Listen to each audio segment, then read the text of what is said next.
बंगलौर जयानगर में वाणी चल रही थी 22 मार्च 1967 तीसरे पेज के आदि में बात चल रही थी बाप के साथ योग रखें तो आत्मा में रोशनी आ जावे। क्या रोशनी? बाप के साथ योग रखने से रोशनी आती है। स्थूल दुनिया में रोशनी देने वाला कौन है?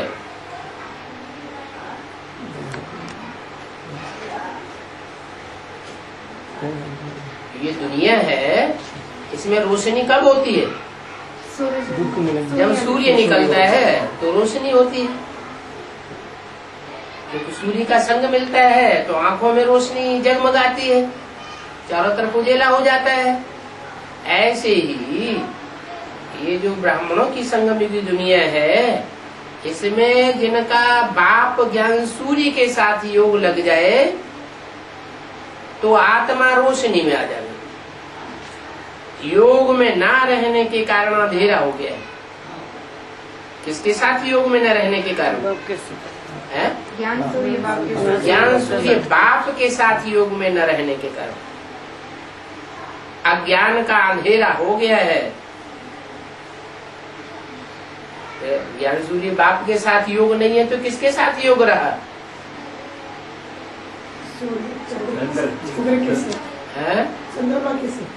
शंकर पाठी से योग रहा, चंद्रमा से योग रहा। चंद्रमा तो खुद रोशनी नहीं देने वाला है।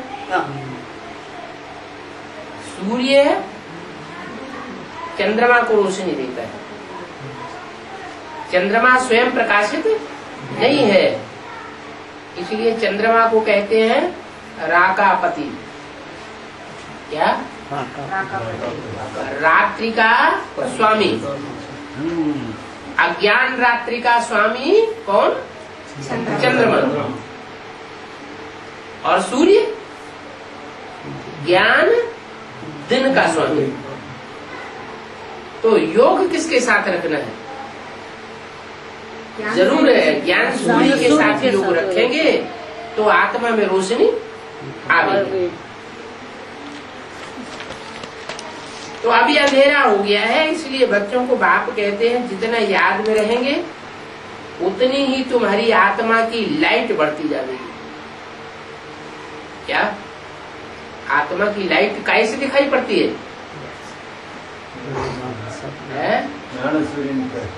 नहीं, आत्मा की लाइट, जिस आत्मा में लाइट बढ़ेगी, ज्ञान सूर्य के संग से याद से लाइट बढ़ेगी, उसकी रोशनी कैसे दिखाई पड़ेगी? हाथों से दिखाई पड़ेगी, पांव से दिखाई पड़ेगी, आंखों से दिखाई पड़ती है।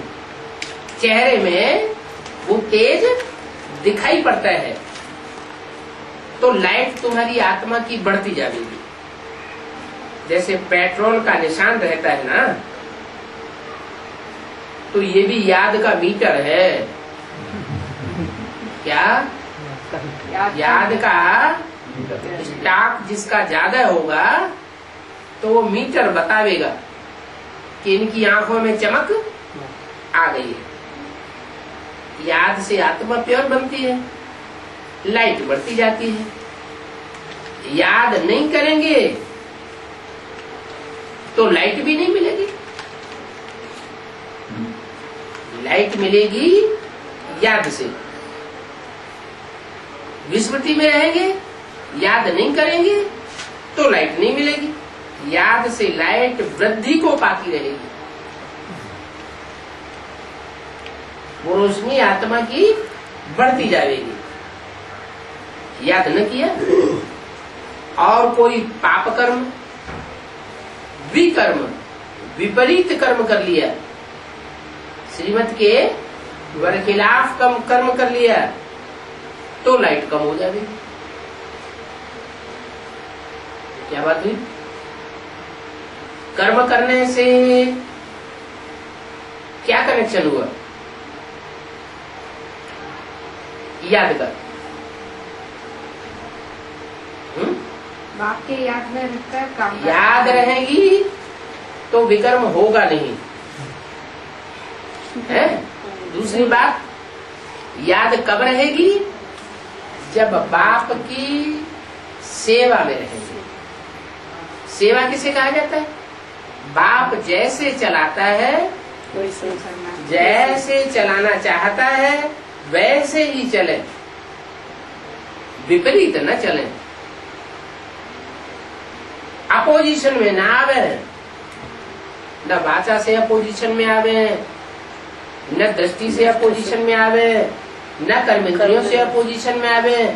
कर्मेंद्रियों से, वाचा से कोई भी ऐसा काम न करे जो बाप की श्रीमत के विपरीत। अगर विपरीत हुआ तो सर्विस की या डिसर्विस की?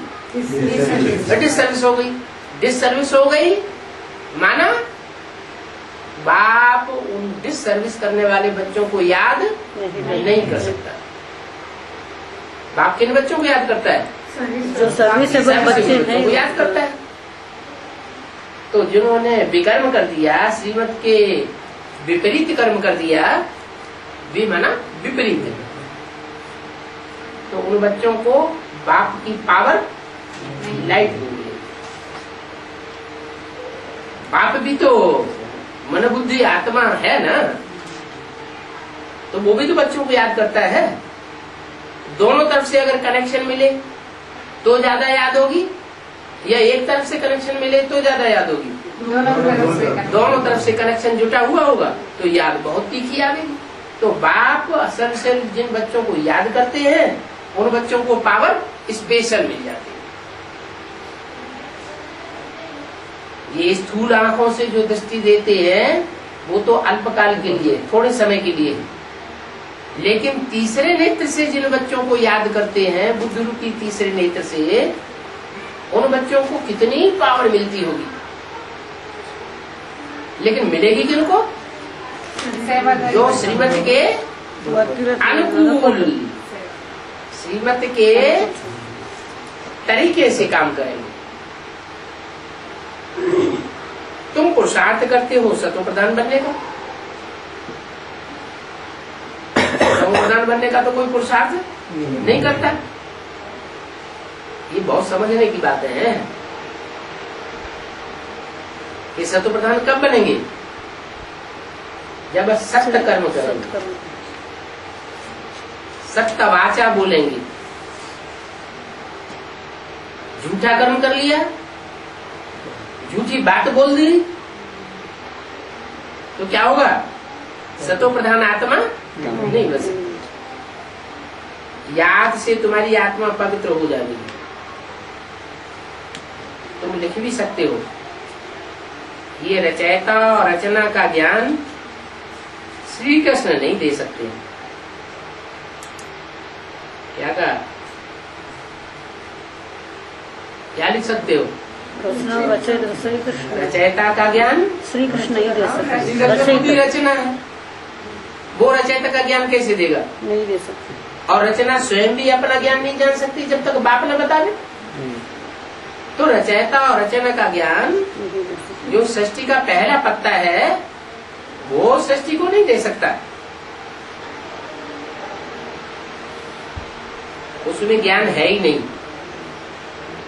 क्या ज्ञान की रोशनी ज्ञान चंद्रमा में नहीं है, किसमें है? ज्ञान सूर्य में। वो सूर्य, ज्ञान सूर्य ही जब इस सृष्टि पर आते हैं सूर्य के रूप में, चंद्रमा के रूप में नहीं। चंद्रमा की रोशनी में और सूर्य की रोशनी में क्या अंतर है? सूर्य की रोशनी तीखी होती है, ज्ञान की रोशनी तीखी होती है।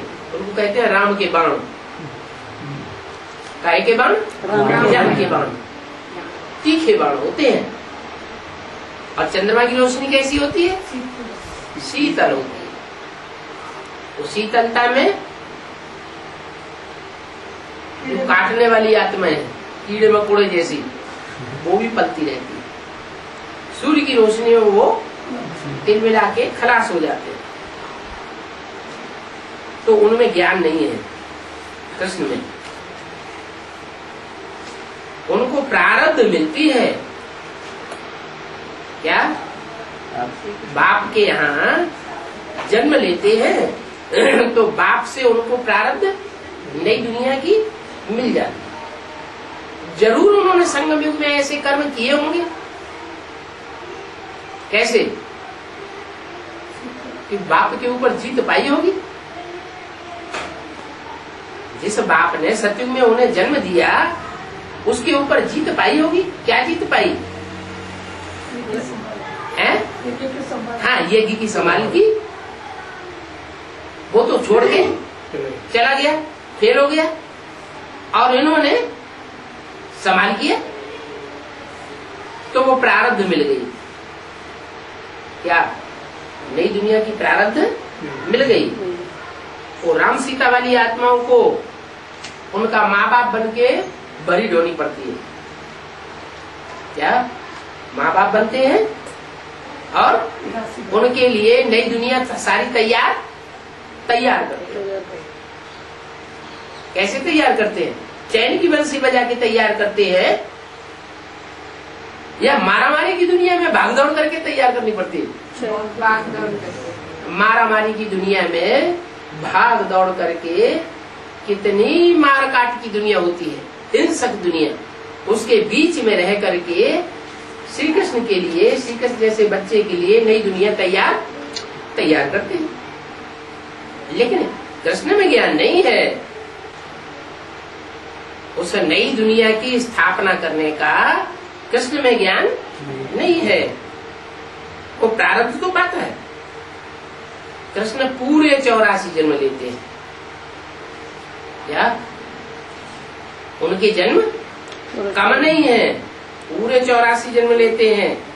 ये भी लगा देना चाहिए कि अंतिम 84वें जन्म में कृष्ण की आत्मा फिर से ज्ञान दे रही। कौन से जन्म में? अंत के जन्म, 84वें जन्म में ज्ञान ले रही है कि ज्ञान दे रही है? कैसे? दादा लेखराज ब्रह्मा के तन से ज्ञान देने का निमित्त बना या ज्ञान लेने का निमित्त बना? सुना लेकिन ज्ञान बराबर समझा नहीं। हाँ, ज्ञान लिया और किसी ने समझा नहीं, तो लिया न लिया बराबर हो गया। मुरली में तो बाबा बोलते हैं, मैं तुम बच्चों को सुनाने आता हूँ, ये तो बीच में ऐसे ही सुन लेता है। मैं इसको नहीं सुनाने आता हूँ, ये कुछ नहीं समझेगा। मैं तुमको सुनाने आता हूँ, तुम समझदार हो, बुद्धिमान बाप के बुद्धिमान बच्चे बनते हो, डायरेक्ट बच्चे बनते हो। ये कोई डायरेक्ट बच्चा थोड़ी बनता। इसको ज्ञान सूर्य बाप से डायरेक्ट प्रारब्ध नहीं प्राप्त होती। शिव बाबा से इसको डायरेक्ट वर्षा मिलता है क्या? नहीं, नारायण से वर्षा मिलेगा। तो ये आत्मा, कृष्ण की आत्मा, दादा लेखराज की आत्मा अभी 84वें जन्म में फिर से माना पहले भी ज्ञान ले चुकी थी। फिर से का क्या मतलब? पहले भी कि आज में भी ज्ञान ले चुकी थी बाप से। लिया था या नहीं लिया था? लिया था। और अभी फिर से फिर से वो ज्ञान सूर्य बाप से ज्ञान ले रही। फिर फर्स्ट नंबर में ये जाते हैं नई दुनिया में। बाप ने बताया है कि सतयुग में 9 लाख ही होंगे।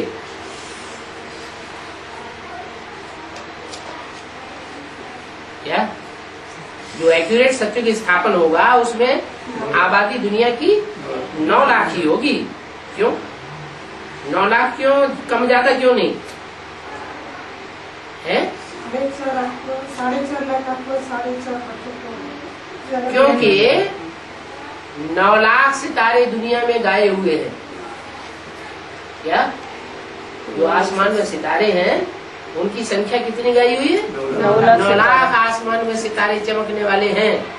वो हैं आसमान के सितारे, और ये है चैतन्य धरती के सितारे 9 लाख। उनमें भी 4.5 लाख चमकते हैं चंद्रमा की रोशनी में, और 4.5 लाख ज्ञान सूर्य की रोशनी में अपने ज्ञान को मर्ज कर देते हैं। उनको अपने ज्ञान का नशा नहीं रहता। उनके लिए बाप ही सब कुछ है। और चंद्रमा की रोशनी में पड़ने वाले सितारे वो अपने को प्रत्यक्ष करते हैं, अपने को मर्ज नहीं करते। तो जो अपने को मर्ज ही नहीं कर पाते, अपने को पूरा राख ही नहीं बना पाते, स्वाहा नहीं कर पाते, वो बाप को कैसे प्रत्यक्ष करेंगे? बाप को कौन प्रत्यक्ष करेंगे? जो बोला व्यक्तवाणी में। अब देखेंगे राख कौन बनते हैं और कितने बनते हैं, और कोटों में से एक, लाखों में से एक कौन निकलते हैं, वो भी देखेंगे। जो अपने देवान को राख बना दे, जैसे पांडवों का गायन है, क्या ऊंची स्टेज में जाकर गल मरे, अपने देवान को गलाए दिया। तो सतयुग में 9 लाख होंगे, वो फिर वृद्धि को पाते रहेंगे। उन 9 लाख में दास दासियां भी तो होंगी ना, सारी प्रजा ही प्रजा होगी, और प्रजा में दास दासियां भी होंगी। जो पूरे 84 जन्म लेते हैं ऐसी दास दासियां भी होंगी। क्या दास दासियां भी कोई कम नहीं होंगी? कहेंगे इन्होंने पूरे 84 जन्म लिए, 84 जन्म ही जास्ती से जास्ती गिने जाते हैं।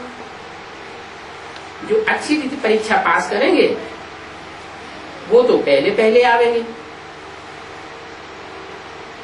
और जिन्होंने अच्छी रीति परीक्षा पास नहीं की है, कुछ कम मार्क्स पास किए हैं, वो बाद में आते जाएंगे। जितना देरी से जावेंगे, जितना देरी से दुनिया में, नई दुनिया में जावेंगे, उतना मकान पुराना तो कहेंगे ना। क्या एक जन्म के बाद कोई आता है तो कहीं 83 जन्म, 100-150 साल कम हो गया, माना मकान पुराना हो गया। नया मकान बनता है, कोई भी नया मकान बनता है तो दिन प्रतिदिन उसकी आयु कम होती जाती है। नए मकान बनने के बाद उसकी आयु बढ़ती है या घटती है? घटती जाती है।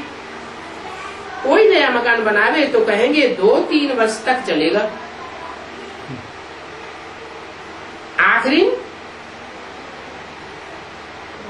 वो मकान सड़ ही जाता है। वहां तो सोने के महल बनते हैं, कहाँ? नई दुनिया में।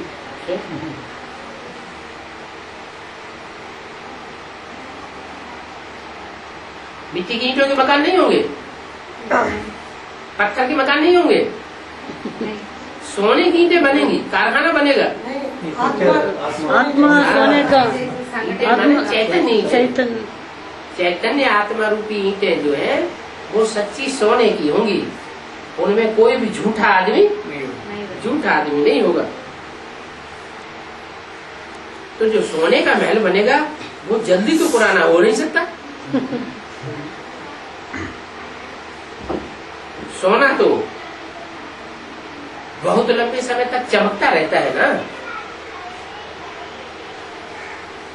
फिर भी सोने को साफ तो जरूर करना पड़ेगा। भले कितनी भी चमक मारने वाला सोना हो, फिर भी कुछ न कुछ समय के बाद उसमें गंदगी चढ़ जाती है और वो सफाई उसकी करनी पड़ती है। जेवर भले सच्चे सोने का बनाओ, आखिरी फिर भी उस जेवर की सफाई करनी पड़ती है। तो भी साबित होता है कि तुम बच्चों की आत्मा सोने मिसल थी, सोने जैसे थे, सच्चे थे। फिर कलयुग के अंत में उसमें कचरा चढ़ जाता है, तो सफाई करनी पड़ती है। सफाई के बाद फिर उन्हें पॉलिश चाहिए। तुम बच्चों को सदैव यही खुशी होनी चाहिए कि हम तो नई दुनिया में जा रहे हैं। क्या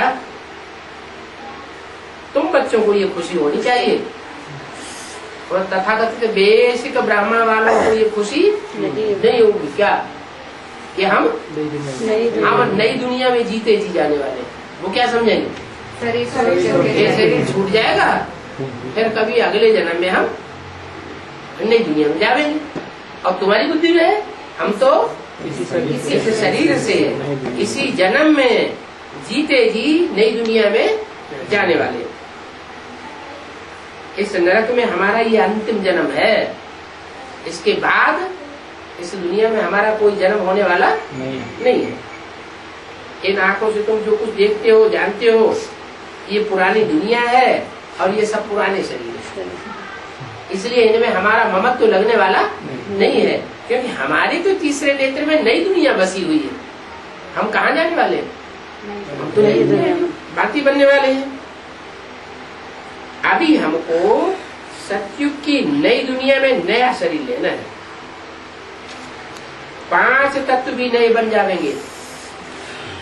अभी तो इस दुनिया की जो 5 तत्व पृथ्वी जलवायु अग्नि आकाश से जो शरीर बना हुआ है वो पुराना है। नई दुनिया में शरीर भी हमारा कंचन का 5 तत्वों से सात्विक बनेगा। तो ऐसे ऐसे अंदर में विचार सागर मंथन चलना चाहिए। ये पढ़ाई है, अंत तक तुम्हारी ये पढ़ाई चलेगी। क्या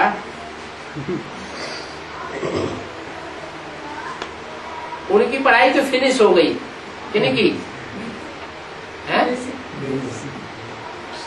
कृष्ण की। और कृष्ण के जो भी फॉलोअर हुए अंतिम जन्म में, दादा लेखराज और दादा लेखराज के जो भी फॉलो करने वाले हैं उनकी तो पढ़ाई फिनिश हो गई। लेकिन तुम्हारी पढ़ाई अंत तक चलती रहेगी। जब तक जीना है तब तक तुम ज्ञान जल पीते रहो। पढ़ाई बंद हुई, जैसे ही तुम्हारी पढ़ाई बंद हुई तो विनाश हो जाएगा। क्या?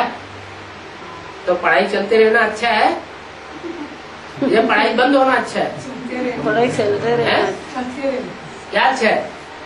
चलते रहना अच्छा है बाबा। पढ़ाई चलती रहे। हाँ। अच्छा नहीं बाबा, जल्दी जल्दी नई दुनिया जाना है, इसलिए पढ़ाई खत्म होना जल्दी जल्दी नई दुनिया में जाना है, इसलिए पढ़ाई खत्म होनी चाहिए ताकि बाबा भाग जाए। बाबा को भगाने का। पढ़ाई बंद होगी तो विनाश हो जाएगा। तुमको स्टूडेंट अपने को समझकर ईश्वरीय पढ़ाई की खुशी में रहना चाहिए। क्या खुशी में रहना चाहिए कि हमको भगवान पढ़ाते हैं। उन तथाकथित ब्राह्मणों को भगवान नहीं पढ़ाते हैं। उनको कौन पढ़ाते हैं? उनको मनुष्य गुरु दीदी दादी दादा देहधारी पढ़ाते हैं, और हमको भगवान पढ़ाते हैं। ये खुशी कोई कम थोड़ी ही है, ये तो बहुत ऊंची खुशी है। परंतु ये भी जानते हो कि साथ साथ पढ़ाई के साथ साथ माया हमसे उल्टे काम भी करवा देती है। पढ़ाई तो हम ऊंची पढ़ रहे हैं, लेकिन माया भी पीछे लगी हुई है। वो माया क्या करती है? वो माया जो है वो हमसे उल्टे काम करवा देती है। 5-6 वर्ष पवित्र रहते हैं, फिर माया गटर में डाल देती है। पढ़ाई तो हम ऊंची पढ़ते हैं, वो ऊंची पढ़ाई का प्रभाव ये होता है 5-6 साल तक भी हम अच्छे से चलते हैं, पवित्र रहते हैं, फिर माया गिरा देती। हम गिरा हूं, ये भावना पैदा हो जाती है। एक बार गिरे फिर वो अवस्था नहीं बन पाती। जैसे कि 5 माल से नीचे गिर जाते हैं,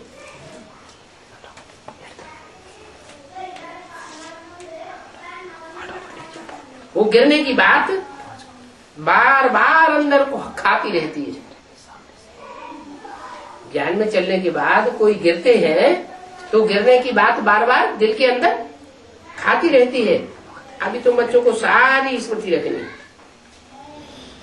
इस जन्म में जो पाप किए हैं हर एक आत्मा को अपने जीवन का तो पता है।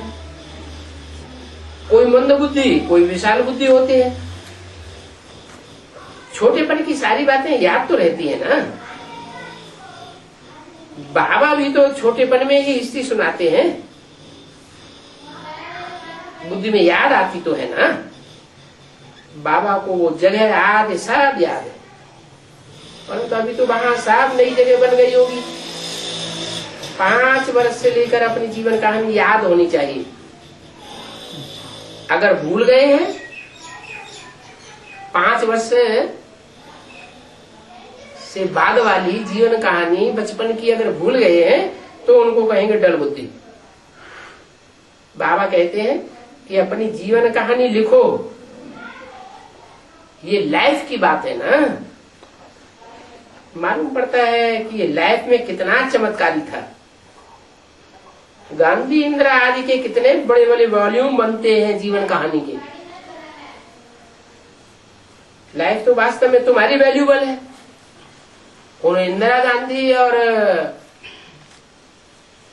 गांधी जी की लाइफ कोई वैल्यूबल नहीं है। क्यों? गोली तो मारती, वो भी ठीक बात है, लेकिन उनको कांटों का ताज मिलता है। क्या? उनको जो ताज मिलता है वो कांटों का ताज मिलता है, और तुमको हीरे जवाहरात का ताज मिलता है। तुम जो राजाई करते हो हीरे जवाहरात जैसी आत्माओं के ऊपर राजाई करते हो, और वो किसके ऊपर राजाई करते हैं? कांटों। जिनके ऊपर राजाई करते हैं वो पत्थर मार के नाक ही तोड़ देते हैं। फिर प्लास्टिक सर्जरी करानी पड़ती है।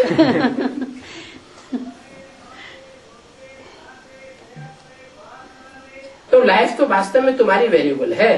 तुम लोगों के आगे तो और कितने बड़े बड़े वॉल्यूम बनते हैं। लाइफ तो वास्तव में तुम्हारी वैल्यूबल। तुम लोगों के आगे कोई की भी लाइफ बर्थ ना टिपेनी है। तुम्हारी नजर में तो वो कोई लाइफ नहीं है। वंडरफुल लाइफ तुम्हारी ये है मोस्ट वैल्यूबल लाइफ, अमूल्य जीवन है। क्या अमूल्य जीवन? अमूल्य क्या होता है? चांदी, सोना, हीरा क्या अमूल्य होता है? हीरा की भी कीमत होती है, लेकिन कोई कोई हीरा ऐसा होता है जिसकी कीमत कोई आंक ही नहीं सकता। कौन सा हीरा? कोहिनूर हीरा ऐसा है जिसकी आज तक कोई कीमत आंक नहीं सका। तो तुम्हारी जीवन अमूल्य हुई ना। तुम्हारे इस जीवन की वैल्यू नहीं कही जा सकती है। इस समय तुम बहुत सर्विस करते हो। ये लक्ष्मी नारायण तो कुछ भी सर्विस नहीं करते हैं। कौन से लक्ष्मी नारायण? जो सत्युग के लक्ष्मी नारायण है, राधा कृष्ण के जन्म रूप में जन्म लेकर के प्रिंस बनते हैं, फिर बड़े होकर नारायण बनते हैं, उनकी तो कुछ भी वैल्यू नहीं है। क्यों? वो शरीर छोड़ दिया। नहीं, शरीर भी छोड़ दिया। सत्युग में जो लक्ष्मी नारायण जन्म लेंगे वो कोई की सेवा नहीं करें, विश्व का कल्याण नहीं करेंगे। वो कोई सेवा नहीं करते, इसलिए उनकी कोई वैल्यू नहीं है। तुम्हारी लाइफ बहुत वैल्यू है। जबकि औरों की भी ऐसी जीवन बनाने की तुम सर्विस करते हो, तो गायन लाइफ तुम्हारी लाइफ हो जाती है। वैष्णो देवी का भी मंदिर है ना। मंदिर किस बात की यादगार है? हम क्या है? हाँ, मंदिर जो बना है वो प्योरिटी की यादगार है कि मंदिर में वो वैष्णो देवी की कितनी पूजा होती है, कितना बड़ा मेला लगता है। अभी तुम सब वैष्णव, मनुष्यों की तो ये भी बुद्धि नहीं चलती है कि एक ही सिर्फ वैष्णव थोड़ा ही होगा।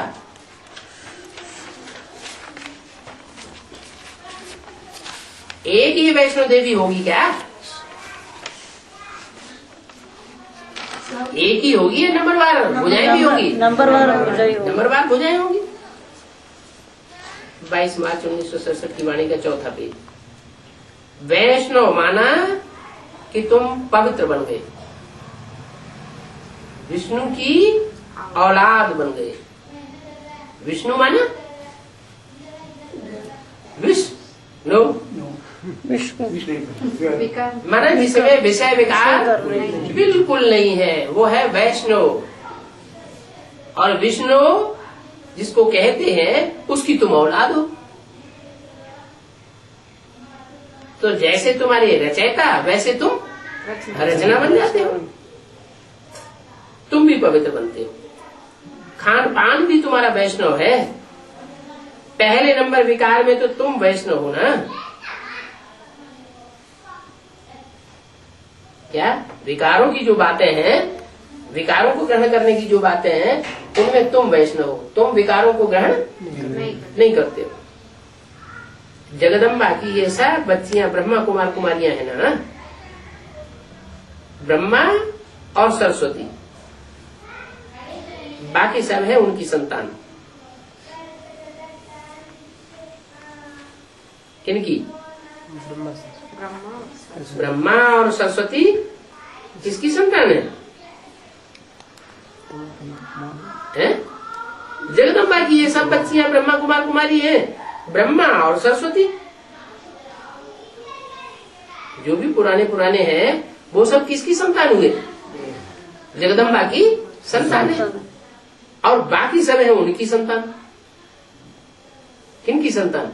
ब्रह्मा सरस्वती की संतान। नंबरवार देवियां हैं जिनकी पूजा होती है। बाकी इतनी भुजाएं आदि जो दे दी है वो सब फालतू है। तुम बहुतों को आप समान बनाते हो तो इतनी भुजाएं दे दी है।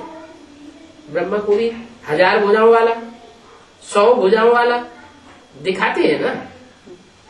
तो ब्रह्मा को भी इतने सहयोगी होंगे ना। ये सब भक्ति मार्ग की बातें समझाई जाती है। क्या ब्रह्मा को इतनी भुजाएं देते हैं और शंकर को भुजाएं नहीं देते। जो 2 भुजाएं दी हैं वो भी जगन्नाथ के मंदिर में काटी हुई दिखाई गई। तो ये क्या?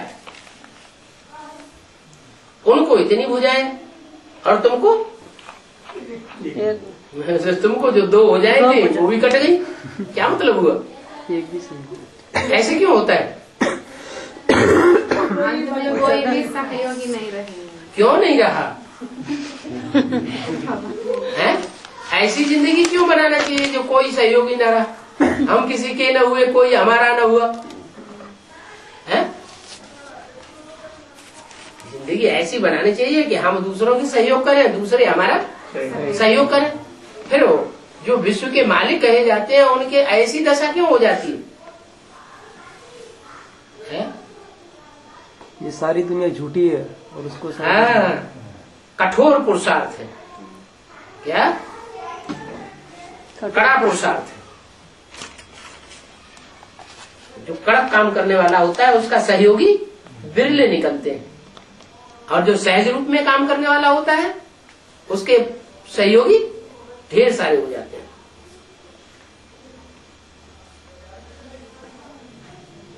तो तुम जानते हो कि ब्रह्मा को कितनी भुजाएं हैं। इतनी भुजाएं होने का राज क्या है? सब सहयोगी। उनका पार्ट है सहज पुरुषार्थ करने का पार्ट, और तुम्हारा है कठोर पुरुषार्थ करने का पार्ट। तुम जो पुरुषार्थ करते हो, जितनी ऊंचाई का पुरुषार्थ करते हो, उतना पुरुषार्थ कोई बिरले ही करे। ये सब भक्ति मार्ग की बातें हैं। 100 भुजाएं, 1000 भुजाएं जो दिखाई जाती हैं वो बाप समझाते हैं। बाप कहते हैं कि दैवी गुण धारण करने हैं, किसको भी दुख नहीं दो, उल्टा सुल्टा रास्ता बताकर कोई का सत्यानाश नहीं करो। क्या अपने स्वार्थ के लिए क्या करते हैं? दूसरों को उल्टा रास्ता बता देते हैं। एक ही मुख्य बात समझानी चाहिए, बाप को याद करो और वर्षे को याद करो, बस। बैज पर ये बात समझाओ। बैज में एक तरफ है त्रिमूर्ति शिव और दूसरी तरफ है वर्षा लक्ष्मी नारायण। दोनों की अच्छी तरह समझानी दो और लंबा लंबा समझाने की दरकार नहीं। कोई जरूर नहीं कि 4-5 चित्रों पर समझाना है। कोई को निश्चय बैठाने के लिए 2 चित्र ही काफी है जो बैज में दिए हुए हैं। कौन सा बैज? वो प्लास्टिक का स्टील वाला बैज है? बैज कौन सा चैतन्य है? जड़ बैज नहीं। जड़ बैज की जानकारी बुद्धि में होगी तो दूसरों को जड़ बैज ही समझा देंगे। चैतन्य। और जो चैतन्य बैज है, ब्रह्मा का पार्ट किसका है चैतन्य में, विष्णु का पार्ट इस दुनिया में किसका है वर्तमान में, और शंकर का पार्ट इस समय कौन बजाय रहा है, ये बात, ये बैज है, ये त्रिमूर्ति शिव की जानकारी तुम्हारी बुद्धि में होगी तो तुम दूसरों को भी दे सकोगे। तो ये त्रिमूर्ति शिव का बैज बुद्ध रूपी पॉकेट के अंदर पड़ा हुआ हो। कभी बोला मुरली में कि बैज पॉकेट के बाहर हो है? लेकिन तथाकथित ब्राह्मण क्या करते हैं? बाहर बैज को बाहर लटकाते हैं। बाहर लगाते हैं। बाहर लटकाने की बात नहीं है, ये है पॉकेट के अंदर रखने की बात। मुरली में जहाँ गए बोला पॉकेट में पड़ा रहे, पॉकेट में पढ़ा रहे, वो भी स्थूल पॉकेट समझ लेते हैं। है कौन सी पॉकेट? बुद्धि रूपी पॉकेट। पॉकेट में ये त्रिमूर्ति शिव की जानकारी बुद्धि में अच्छी तरह बैठी हुई होनी चाहिए। और दूसरी तरफ लक्ष्मी नारायण का क्या पार्ट होता है, कैसे वो पार्ट मिलता है, कैसे वो विश्व के मालिक बनते हैं, वो वर्षे की बात भी समझानी। तो बैठ पर समझाओ। बाबा ने समझाया है कि मेरे भक्तों को समझाओ। क्या? मेरे भक्तों को समझाओ। जो मेरे भगत हैं उनको समझाओ, देवताओं के भक्तों को नहीं, देवियों के भक्तों को नहीं। जो रावण जैसे राक्षसों के भगत हैं उनको भी नहीं, धर्म पिताओं के भक्तों को नहीं। किसको समझाओ? जो मेरे भगत है। मेरे भक्त। मेरे भगत का क्या मतलब? भगवान आकर के वारिसदार बच्चे बनाता है कि भगत बनाता है?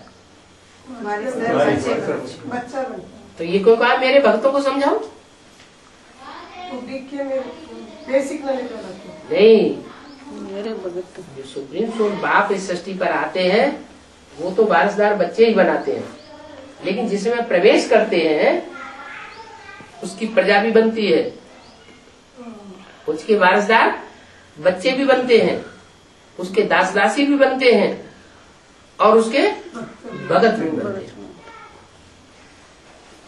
तो बाबा ने समझाया कि मेरे भक्तों को समझाओ। वो भक्त मिलेंगे मंदिरों में। क्या? भक्त मंदिरों में। कौन से मंदिरों में? शिव मंदिर में। सभी मंदिर में तो भक्त मिलते ही हैं। मेरे भक्त मिलेंगे मंदिरों में। सेंटर में जो भी मंदिर हैं, सेंटर्स हैं, गीता पाठशालाएं हैं, उनमें मेरे भक्त मिलेंगे। शिव के मंदिर में जाओ, जो मेरे असली भक्त हैं वो वहां ही मिलेंगे। कहाँ? शिव के मंदिर में। शिव के मंदिर में। तुम जानते हो कि आप ही पूज्य और आप ही पुजारी तुम बनते हो। पुजारी फिर पूज्य होंगे। आदि देव के मंदिर में भी तुम जाकर समझा सकते हो।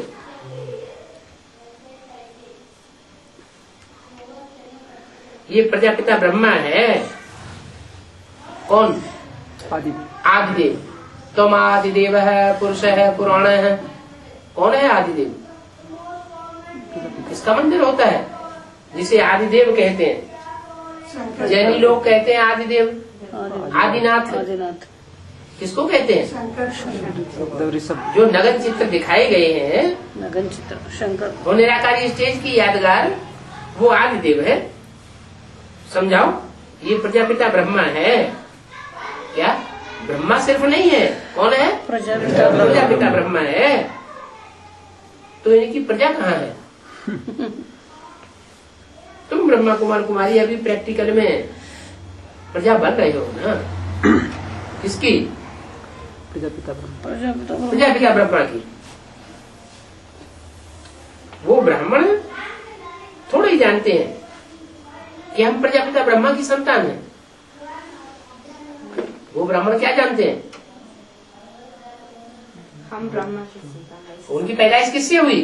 ब्रह्मा ब्रह्मा से। दादा दीदी दादी दादाओं से संतान पैदा हो रही है। उनकी तो पैदाइश उनकी किससे हो रही? बाजार बुझाए ब्रह्मा से। दादी दीदी दीदी दादियों द्वारा उनकी पैदाइश हो रही है ना। कोई ऐसा तो होता नहीं है कि कोई नया नया जाकर के गुलजार दादी की सभा में जाके बैठ जाए जहाँ ब्रह्मा पढ़ाता है। ऐसा तो होता नहीं। माने पहले पहले संदेश किससे लेते हैं? कोई भी दीदी दादी दादा या कोई भी ब्राह्मण होते हैं तथाकथित तो ब्राह्मण संदेश लेते हैं। वैसे वो कहते हैं हम ब्रह्मा की संतान है, लेकिन उनसे पूछो तुम्हारा ब्रह्मा कहाँ है तो कहेंगे सूक्ष्मोत्तन में है। ब्रह्मा सूक्ष्म मतन में। तुम यहाँ कहाँ से आ गए? जाओ सूक्ष्म मतन।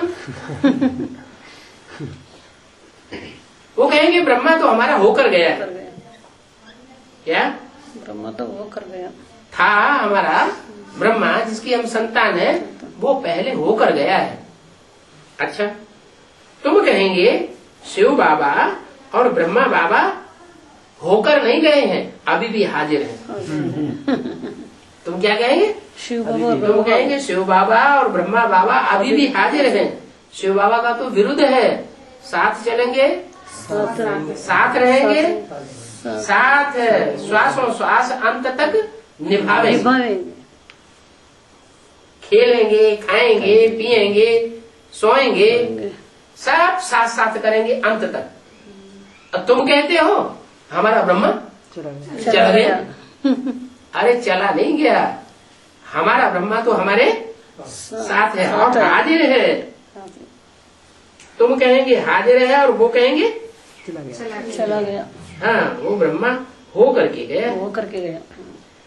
अजमेर में भी ब्रह्मा के मंदिर में तुम अच्छी रीत समझा सकते हो। क्या समझाने के लिए कहाँ जाओ? अजमेर अजमेर। कौन से अजमेर में? माउंट आबू। वो भक्ति मार्ग वाले अजमेर में? ठेठ भक्ति मार्ग वाला अजमेर है या ब्राह्मणों की दुनिया का जो अजमेर है? ब्राह्मणों की ब्राह्मणों दुनिया की दुनिया का जो अजमेर है, जहाँ ब्रह्मा की मूर्ति रख करके उसकी पूजा करते हैं, वो दूर दूर तीर्थों से भगत लोगों को बुला बुला के लाते हैं, वहां जाकर के समझाओ, अच्छी रीति समझाओ। ब्रह्मा के मंदिर में जाकर के पूछो प्रजापिता ब्रह्मा कहाँ है, जिनकी तुम संतान हो, वो तो बताओ। वो तो इधर उधर करे तो कहो तुम तो विकारी हो। वो तो निर्विकारी है। कौन? प्रजापिता ब्रह्मा तो निर्विकारी है और तुम तो विकारी हो। विकारियों को बाप आकर नालिश दे रहे हैं। शिव बाबा ने रुद्र की रचा है। क्या रचने वाला कौन है? रुद्र यज्ञ की रचा है, फिर उसका शिव बाबा यज्ञ नाम क्यों नहीं दिया? रुद्र यज्ञ नाम क्यों दिया? रुद्र ने क्या? क्योंकि जब यज्ञ रचा उस समय उसने रौद्र रूप धारण किया। स्थापना के साथ साथ यज्ञ कुंड से विनाश ज्वाला प्रज्वलित हुई। तो जिन्होंने विनाश ज्वाला प्रज्वलित की है यज्ञ के याद में, उन्हीं को विनाश ज्वाला संपन्न भी करनी पड़ेगी, उसकी अंतिम आहुति भी डालनी पड़ेगी। तो शिव बाबा ने जो रुद्र ज्ञान की रचा है वो हम ब्राह्मणों को पढ़ाते हैं। तुम्हारे पास प्रदर्शनी में बहुत आवेंगे। कौन सी प्रदर्शनी? चैतन्य प्रदर्शनी में ज्ञान रत्नों की जो प्रदर्शनी होगी उसमें भी आवेंगे, और तुम्हारे जो चैतन्य चित्र तैयार होंगे, क्या सबसे पहले कौन से चित्र तैयार होंगे? चैतन्य चित्र, लक्ष्मी नारायण जी। लक्ष्मी नारायण के चित्र तैयार होंगे, त्रिमूर्ति के चित्र तैयार होंगे। होने हैं कि नहीं होने? त्रिमूर्ति का चित्र अगर तैयार नहीं होगा तो ये झंडा कैसे बन गया? इस त्रिमूर्ति की यादगार में झंडा का गीत गाते हैं ना, विश्व विजय करके देख ला। कपड़े का झंडा विश्व विजय करता है क्या? चैतन्य कोई चैतन्य वस्त्र है शरीर रूपी जो सारे विश्व के ऊपर विजय प्राप्त करते हैं। तो तुम्हारे पास उस चैतन्य प्रदर्शनी में ढेर आवेंगे। जड़ चित्रों की प्रदर्शनी की बात नहीं, वो तो एडवर्टाइजमेंट कर करके बुलाते हैं, पंपलेट छपाते हैं, अखबारों में एडवर्टाइजमेंट डालते हैं, रेडियो में एडवर्टाइजमेंट डालते हैं, तब आते हैं। तुम्हारे पास तो ऑटोमेटिक आते जाएंगे जब तुम्हारे चैतन्य चित्र तैयार हो जाएंगे, बहुत आवेंगे। मंदिरों में भी बहुत सर्विस हो सकती है, क्योंकि मंदिर तो यादगार है, परंतु मंदिरों में सर्विस करने के लिए कोई जाता ही नहीं है। क्या मंदिर में सर्विस करने के लिए कोई नहीं जाता? वेद की ब्राह्मणों की दुनिया के मंदिर है, उसमें कोई सेवा करने जाता है? अभी नहीं जाता। कोई जा रहा है? इस क्लास में कोई बैठा है? जाता है? हैं? जाते हैं लोग। बाबा तो कहते हैं जाना है, जाना है लेकिन नहीं जाते क्यों नहीं है? ओ मंदिरों के पंडे पुजारी बड़े साते रहते हैं। कोई जाता ही नहीं। मंदिरों में जाकर की गई इस सर्विस का बाबा को समाचार लिखना चाहिए कि हमने इस मंदिर में जाकर के बाबा ये सर्विस की। फिर बाबा भी वाणी में समझाते हैं सर्विस की बहुत महिमा है, परंतु ऐसा समाचार कोई मुश्किल देते हैं क्या कि हमने इस मंदिर में जाके सेवा की। बैग पर जाकर के समझाना चाहिए क्या? जो बुद्धरूपी पॉकेट में चैतन्य त्रिमूर्ति शिव का बैज पड़ा हुआ है, लक्ष्मी नारायण का बैज पड़ा हुआ है, जो जानकारी बुद्धि रूपी पॉकेट में है, वो वहां मंदिर में जाकर के उन भक्तों को समझाना चाहिए। प्रजापिता ब्रह्मा सो तो जरूर मनुष्य होगा। प्रजा कहाँ होती है? मनुष्य सृष्टि पर प्रजा होती है या देवताई सृष्टि पर प्रजा होती है? मनुष्य दृष्टि पर होती तो दोनों जगह क्या, लेकिन भगवान आते हैं कलयुग के अंत में। सतयुग त्रेता में उनको आने की दरकार, देवताओं की दुनिया में आने की दरकार नहीं है। वो जब आते हैं तो कलयुग के अंत में सारी मनुष्य सृष्टि प्रजा ही प्रजा होती है। प्रजा का ऊपर प्रजा का राज्य हो जाता है। तो सारी मनुष्य सृष्टि जो प्रजा है उसका कोई पिता भी तो होगा ना, वो भी तो मनुष्य होगा। मनुष्यों को पिता मनुष्य। परम पिता परमात्मा ने ब्रह्मा विष्णु शंकर को रचा। कहां से रचा? कोई ऊपर से रच के लाए क्या? इसी साकार सृष्टि में से कोई 3 श्रेष्ठ आत्माओं को चुना और उनके टाइटल तैयार हो गए। क्या? ये ब्रह्मा, ये विष्णु, ये शंकर। तुम बच्चे जानते हो कि इनमें प्रवेश करके तुम बच्चों को ज्ञान दे रहे हैं। किनमें प्रवेश करके? ब्रह्मा और प्रजापिता। ब्रह्मा में और प्रजापिता ब्रह्मा में प्रवेश करके तुम बच्चों को ज्ञान दे रहे हैं, स्वर्ग की स्थापना कर रहे हैं। ये सब बच्चे तो अच्छी रीति नहीं समझा सकेंगे क्या कि इनमें प्रवेश करके ज्ञान दे रहे हैं का मतलब क्या होता है? इनमें माना प्लूरल, बहुवचन। इनमें माने कौन? इनमें प्रवेश करके ज्ञान दे रहे हैं, माने अकेले ब्रह्मा में प्रवेश करके नहीं। प्रजापिता ब्रह्मा भी है तो ब्रह्मा भी है, दोनों में प्रवेश करके ज्ञान देते हैं। ब्रह्मा में प्रवेश करते हैं तो बेसिक नॉलेज देते हैं, और प्रजापिता ब्रह्मा में प्रवेश करते हैं तो एडवांस नॉलेज देते हैं। तो ये बातें अच्छी रीति सभी बच्चे नहीं समझा सकेंगे। बाबा जानते हैं कि बहुत डर बुद्धि बच्चे हैं। सर्विस करने वालों की ओर, तो सर्विस करने वालों की और सर्विस न करने वालों की भेंट तुम कर सकते हो। कौन सर्विसेबल है और कौन सर्विसेबल नहीं है। जो सर्विसेबल है उनको बाप याद करते हैं, और जो सर्विस नहीं करते हैं उनको कौन याद करता है? नहीं, माया याद करते हैं। जो सर्विस फील्ड में रहते हैं वो बाप उनको याद करता है। तो जब बाप उनको याद करेगा तो माया की प्रभाव से बचे रहते हैं। और जो सर्विस फील्ड में नहीं रहते हैं उनके ऊपर बाप का प्रभाव, बाप की छत्र छाया रहती नहीं, बाप उनको याद करता नहीं, इसलिए माया उनको फट से पकड़ लेती। बाबा जानते हैं कि ये समझाए नहीं सकते हैं। जो नहीं समझा सकते हैं वो तो ब्रह्मा कुमार कुमारी की और ही आबरू गवाएंगे। कोई कहते हैं हम यहाँ पर नहीं रहेंगे, क्या? कोई कहते हैं हम यहाँ पर नहीं रहेंगे, हम इस सेंटर पर रहेंगे, इस सेंटर पर नहीं रहेंगे।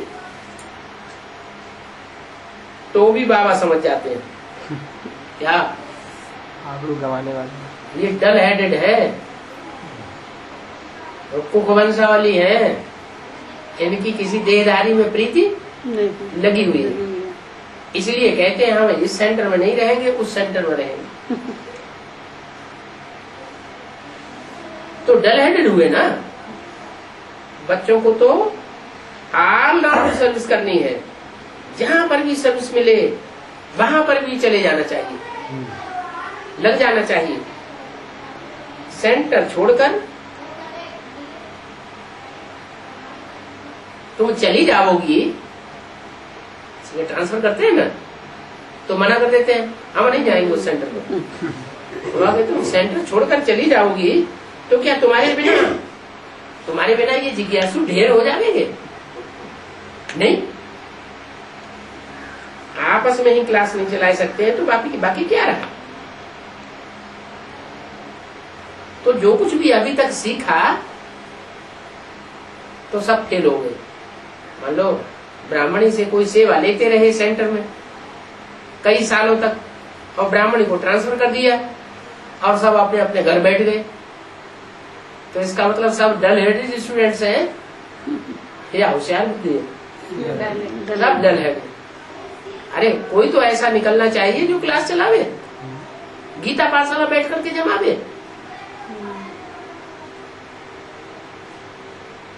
तो सीखा और क्या किया? बेगन भी अनेक प्रकार के पड़ते हैं। अबलाओं पर कितने प्रकार के अत्याचार देखे जाते हैं, ये भी गाया हुआ है। हर एक बात में बड़ी समझ चाहिए। तुम कोई को भी खुदा का परिचय देकर के काम निकाल सकते हो। क्या कोई ईश्वरीय सेवा करानी है,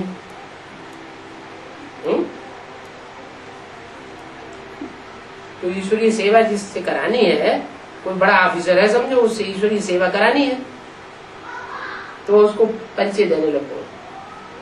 ईश्वरीय ज्ञान का परिचय देने लग पड़ेंगे तो भी वो खुश हो जाएगा और यज्ञ का काम कर देगा। खुदा है ऊंचे ते ऊंचे समझाओ। उनको ही पतित पावन रहमदिल कहा जाता है। जो ऊंचे ते ऊंचे है वो ही वरिष्ठ में ले जाने वाला है। कौन? खुदा।